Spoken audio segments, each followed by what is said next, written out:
We reported on this before because there was an initial story that sounded kind of positive and sounded fairly in line with the last story, where Governor DeWine in Ohio had vetoed an anti-trans bill. Problem is that Governor DeWine has since announced a new set of rules that would severely limit trans care at any age. So he vetoed that bill, but then he has proposed these rules that would actually be harsher for the trans community.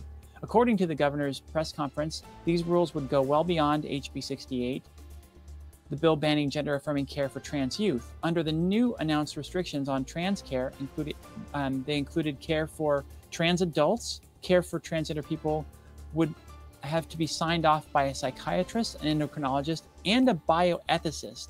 Furthermore, it would require the reporting of each trans diagnosis to the state, so thus creating a registry of trans folks.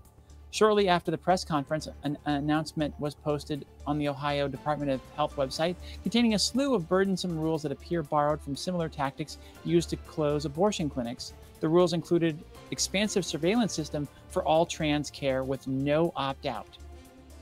So your trans care records would be open to the state. You would have no privacy, no medical care privacy whatsoever. HIPAA rules out the window. I did mention you would need a psychiatrist, an endocrinologist, and a bioethicist.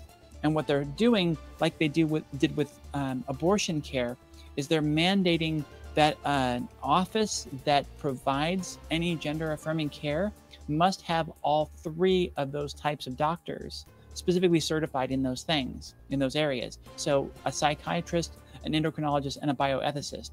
And I don't know about for you, but for my care, those are in very vastly different practices, different offices. They're not related. You go and see multiple versions of them, but this restricts it and requires it all to be in one office, which is going to vastly limit the amount of offices that are able to provide care. One of the main critics,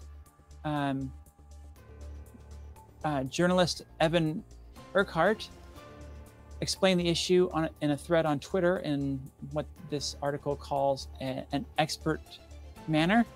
Imagine you have diabetes. There are 5 top diabetes specialists in your state, but you, like most patients, get your care from your primary care physician. The specialists provide better care and their patients do better. However, remember, there's only 5 of them. Now imagine the impact of a regulation requiring all patients in your state to get diabetes treatments from just one of those 5. If you can't see one of them, then your diabetes goes untreated. If you're an ordinary patient, like the most likely outcome is that you lose treatment for your diabetes entirely. You don't get improved care.